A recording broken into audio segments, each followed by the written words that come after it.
And we're joined by USC coach Clay Helton coming off a season opening 30-7 win over defending Mountain West champions San Jose State. Pretty impressive. Clay, I know, just coming back from COVID, playing in the Coliseum with fans in the stands, what was that like for you guys? Your soul was just right, Dennis, to be honest with you, to have our Trojan family back, to have the students in the stands and see their energy and their excitement. And then just the happiness of your players. I've always said you're only as happy as your unhappiest kid. And just to see the players' joy of having their friends, their families, our fans back, and the energy that it produced, it just felt right. It's such a different feeling than last year, and I'm happy for our fan base. I'm happy for our university, and definitely happy for our kids. And correct me if I'm wrong. I think it was Greg Johnson who took the sword and led the band afterwards. Is that right? Yeah, definitely. Just an unbelievable story of a Los Angeles kid coming here with big aspirations and having to fight through adversity. You remember he coming off a knee surgery off of last season and getting to a point where, he can come back and make big plays like that, going to be a graduate of this university this fall. So just really ecstatic for him. My heart was pounded when he was on that ladder in front of the student section with our band, talking about a kid that is really put a lot of work in to be able to get to that place, and really proud for him. There were a lot of big plays Saturday. Greg Johnson had the pick six. Drake London, 12 catches for 137 yards. How does he continue to develop?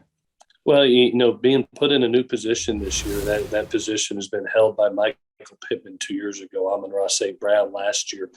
And now it's his opportunity, to kind of be the feature guy. And he accepted that challenge and been looking forward to that challenge. And obviously in the first game made some huge plays for us, especially down the stretch. And I know he was excited about coming into this game, being a guy that could receive those opportunities, and he made the most of his opportunity. Yeah, as I mentioned up top, I don't know if enough is made about this victory. You guys beat the defending Mountain West champions. They were going into that game. We knew they were going to be a handful. Nick Starkle with his third team, a sixth-year guy, veteran guy. How has San Jose State improved to the point that when this game was probably put on the schedule, kind of ease into the schedule, they're a lot better than that name looks. Yeah, being on the West Coast and watching San Jose State, watching the job that Coach Brennan's doing, credit to him and his staff. He's really put together a great team, a team that was a conference champion last year, that was a top 25 team and didn't lose anybody. They just got another year older. So we knew how hard this game was going to be, how physical the game was going to be. A lot of juniors and seniors on their team with a lot of confidence. And we really felt that we'd have to play really clean football in this game. And we did. We win the rushing battle. We win the turnover battle. We win the third down battle. And we end up winning the penalty battle. So, when you play that clean a game against a really good football team, to come out 23 points ahead, put yourself in a good spot. And not to nitpick, there were, I think, red zone issues on both sides. I think San Jose State was 1 out of 4. You guys had to settle for field goals, I think, 3 times in the red zone. And even Keaton Slovis even said, I think the defense bailed us out today. How well, just address those issues, I guess. Again, you can nitpick, but go ahead. Yeah, anytime you come up with a 23-point win, you love it. Right. That's the beauty about coaching is to be able to have that success and then be able to coach harder. And, if there's one thing that we look at that we can get better at it from game 1 to game 2 was that red zone. I thought we sustained drives. You're 7 of 14 on third down, and we really, both teams, did a great job with field position. Had to sustain long drives, and we got down inside the 10-yard line twice, and we come away with 2 field goals. The third field goal is a little bit further out on a third and long, but those, once we get inside that 10, those 4 extra points per drive. You look up, and now it's a 38-7 game rather than a 30-7 game. Those are things that create that extra separation that we got to improve on going in from game 1 to game 2, especially against a Stanford opponent and a league game.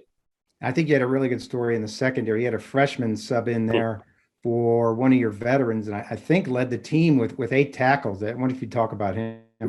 Yeah, Kalen Bullock, what a great story. Another Los Angeles kid coming to us that literally was a midterm graduate. We called him Sticks when he got here because he was so light.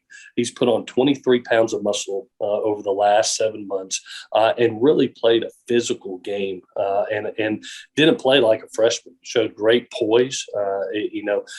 Was put in some man-to-man situations where he did a great job. Was put in some one-on-one tackle situations that you think about a freshman coming up there and playing against juniors and seniors, and he made his plays and was just so happy for him. We always talk about you never know when your opportunity is going to come. And we have some health and safety protocol issues with Isaiah Polamalu, and now it's your opportunity. And you walk in there. We put our faith in a true freshman, and there were a lot of freshmen that played in that game the other day, and he was one that shined. And it was so neat to watch him because he's put a lot of work over the last 7 months to get to this point, both physically, mentally, learning a system, and then to go out there and shine like that. Really happy for Caleb. That's a great story. Okay, you go right into conference play with Stanford. We know what a rivalry that is. Quick scouting report on Stanford. Yeah, defensively, it looks like Stanford each and every year. Tough, physical, disciplined. Don't give up big plays. They're a group that makes you go the long way. Have been running the same system.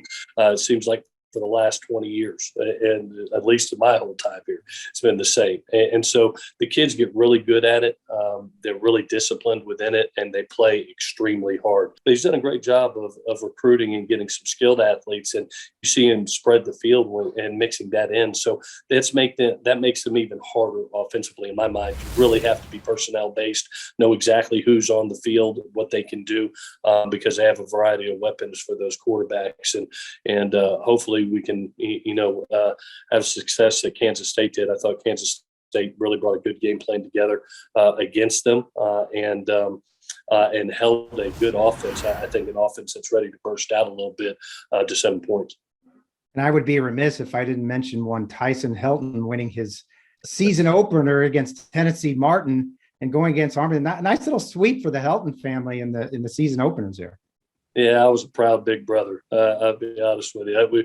He had a Thursday night game, and we were within our Thursday practice, and I had the operations guy coming out and giving me the score about every 5 minutes just to see how he was doing. But so happy for him, he